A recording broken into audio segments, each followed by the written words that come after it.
بسم اللہ الرحمن الرحیم۔ السلام علیکم دوستو، وقت گزرنے کے ساتھ ساتھ بھارت اور چین کے مابین صورتحال بہت ہی دلچسپ شکل اختیار کرتی جا رہی ہے۔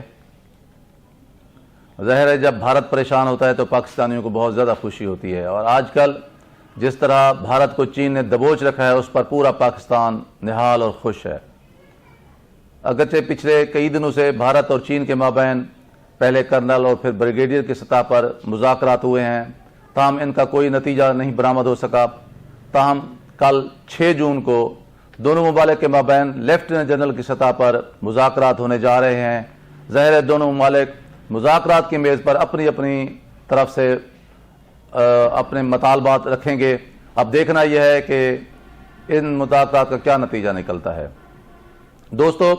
مذاکرات کی میز پر جو طاقتور فریق ہوتا ہے اس کے اپنے جو ہے مطالبات ہوتے ہیں، اور جو کمزور فریق ہوتا ہے، جیسا کہ ان مذاکرات میں بھارت ایک کمزور فریق کی حیثیت سے حصہ لے رہا ہے، اس کے اپنے مطالبات ہوں گے۔ ظاہر ہے بھارت کی ایک خواہش ہوگی اور اس کے یہ مطالبات ہوں گے کہ لداخ میں جو 60 کلومیٹر اندر تک چینی افواج داخل ہو چکے ہیں وہ علاقہ خالی کر دے، اور اسی طرح جو سکم کی طرف اس کو پیش رفت کر رہا ہے، یا وہ علاقہ جسے ایک کوریڈور ہے جسے بھارت کے حوالے سے ایک جو ہے چکن نیک کہا جاتا ہے کہ ایک ایسا علاقہ ہے 7-8 کلومیٹر کا، اگر اس پہ چین قابض ہو جاتا ہے تو کہا یہ جاتا ہے کہ بھارت کی 7-8 ریاستیں جن کی کوئی آبادی 4-5 کروڑ ہے، وہ پھر ساری ریاستیں بھارت جو ان کی راہداری ہے وہ کٹ جاتی ہے اور وہ ساری آبادی ایک طرف ہو جاتی ہے، پھر بہت مشکل صورتحال سے دوچار ہو جاتا ہے بھارت۔ تو بھارت کی خواہش ہوگی کہ بھی چین اس پہ بھی قبضہ نہ کرے۔ اسی طرح ہماچل پردیش کے حوالے سے جو پیش رفت کر رہی ہیں چینی افواج، اس کے حوالے سے بھی بات چلے گی۔ اس کے بدلے میں بھارت نیپال میں جو ایک سڑک تعمیر کر رہا تھا نیپال اور چین کی، اور اس میں رکاوٹ ڈال رہا تھا بھارت،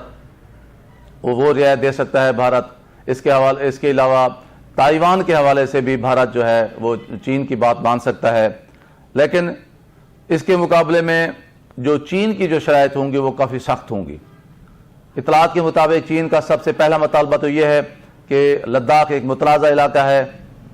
اس لیے جو بھارت نے اپنے آئین میں حال ہی میں ایک ترمیم کی ہے 370 اور 35A، اسے ختم کیا جائے اور لداخ کو ایک متنازع جو حیثیت ہے اس کو قائم رہنے دیا جائے۔ یہ بھارت کے لیے بہت ہی ایک کڑوی گولی ہوگی، زہر کا ایک پیالہ ہوگا جسے اسے نگلنا ہوگا۔ اسی طرح جو لداخ کا علاقہ مفتوحہ علاقہ ہے جس پہ قبضہ کیا ہوا ہے چین نے، ظاہر چین اسے بھی نہیں چھوڑنا چاہے گا، لیکن اس کے پیچھے جو اصل میں جو محرکات جو کار فرمائے ہیں، جو اصل اس کی جو ہے جو صورتحال جس کی وجہ سے یہ سارا منظرنامہ پیدا ہوا ہے، وہ ہے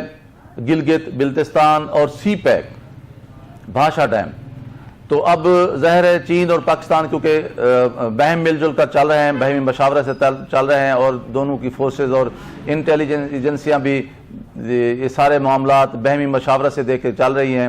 تو کہا یہ جاتا ہے کہ چین کی یہ شرائط جو ہے ہوں گی کہ بھی گلگت بلتستان اور مقبوضہ کشمیر ہے، پاکستان کا جو کشمیر ہے، وہاں بھارت کوئی مداخلت نہیں کرے گا۔ اسی طرح سی پیک کے حوالے سے کسی بھی قسم کی عالمی سازش کا بھارت حصہ نہیں بنے گا، اور بھاشا ڈیم جسے پاکستان نے FW اور ایک چین کی کمپنی کو ٹھیکے پہ دیا ہے، اس میں کوئی مداخلہ نہیں کرے گا۔ پاکستان کو یہ بھی توقعات ہیں کہ اب مذاکرات کی میز پر جو BLA ہے، ایک دہشت گرد تنظیم ہے، اس کے حوالے سے بھی چین جو ہے وہ بھارت سے بات چیت کرے گا۔ اسی طرح چین کی یہ بھی خواہش ہوگی کہ تائیوان کے حوالے سے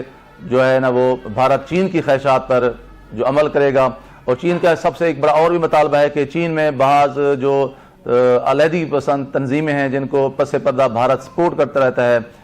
بھارت اسے پیچھے ہٹ جائے، کیونکہ ماضی میں عام طور پر چین کی یہ پالیسی رہی ہے کہ وہ اپنی معیشت پر، اپنی اقتصادیات پر توجہ دیتا رہا ہے، وہ پراکسی سے بہت دور رہا ہے، وہ لوگوں کے معاملات میں ٹانگیں اڑانے کا عادی نہ رہا، جس طرح مغرب اور خاص طور امریکہ کرتا رہا یا روس کرتا رہا ہے۔ لیکن اب بہرحال چین نے اپنی اقتصادی جو ترجیح ہے اس کو ایک طرف رکھتے ہوئے اب اس نے اپنی جو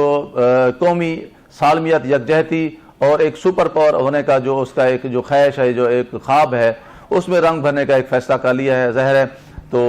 اس کے جو لوازمات ہیں، اس کی جو ضروریات ہیں، اس کی تکمیل کے لیے اب چین جو ہے نا وہ آگے بڑھ رہا ہے، تو ظاہر ہے وہ ساری باتیں وہ کرے گا جو اس کے لیے بہت ضروری ہے۔ تو ان حالات میں لگتا نہیں ہے کہ ان مذاکرات کو کوئی خاطر خواہ نتیجہ نکلے۔ اگر خاطر خواہ نتیجہ بھارت اور چین کے مابین کل ہونے والے مذاکرات کا نہیں نکلتا تو آپ یوں سمجھیں کہ ایک ایسی محدود جنگ بھی بھارت اور چین کے مابین چھڑ سکتی ہے، جس کا نتیجہ یقیناً بھارت کی سبکی کی شکل میں نکلے گا اور پاکستان کے لیے بہت ہی خوشی کی بات ہوگی۔ اور بہرحال وہ لوگ، وہ حلقے جو یہ سمجھتے ہیں کہ پاکستان اور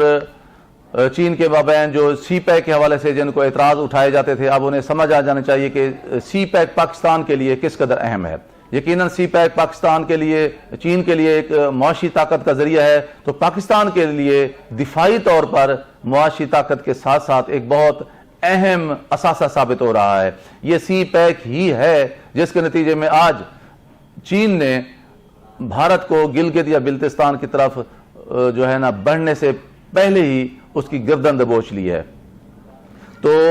اب یہ ساری صورتحال جو ہے وہ کشمیریوں کے، میں سمجھتا ہوں، قربانیوں کا بھی نتیجہ ہے، کیونکہ آپ دیکھیں کہ جب سے لداخ کا واقعہ ہوا ہے تو مقبوضہ کشمیر میں جو تعینات تھی بھارتی فوج، وہ اب ساری کے ساری، اس میں سے بیشتر جو ہے نا اب لداخ کی طرف جو ہے نا وہ بھیج دی گئی ہے۔ تو مقبوضہ کشمیر میں جو افواج ظلم و ستم کر رہی تھی، ظاہر ہے جہاں افواج کی جب کمی ہوگی، 8-9 لاکھ فوج مقبوضہ کشمیر میں تعینات تھی، اب وہ جب لداخ کی طرف جائے گی، ہماچل پردیش کی طرف جائے گی، یا سکم کی طرف جائے گی، یا چین جو لائن آف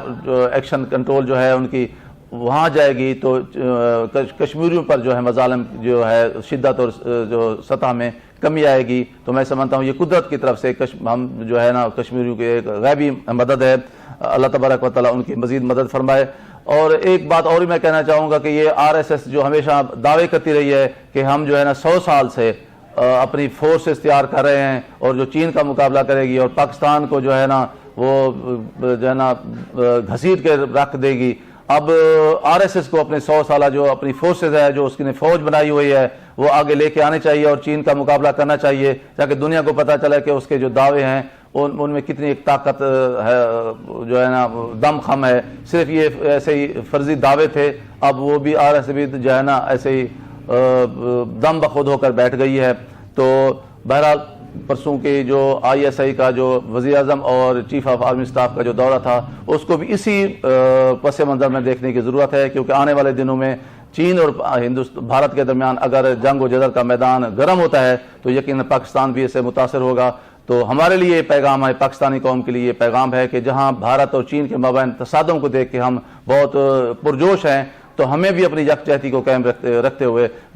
چین کے قدم سے قدم ملا کر چلنے کی ضرورت ہے، کیونکہ یہ مواقع قدرت بار بار کسی بھی قوم کو نہیں دیتی، جو ہمیں 1962 میں ملا تھا اور آج پھر قدرت ایک دفعہ میں پھر دے رہی ہے۔ دوستو، آپ سے درخواست ہے کہ میرے YouTube channel doctor Nazir Siddiqui کو سبسکرائب کیجئے اور میری اس ویڈیو کو لائک کیجئے، شیئر کیجئے۔ بہت شکریہ، السلام علیکم۔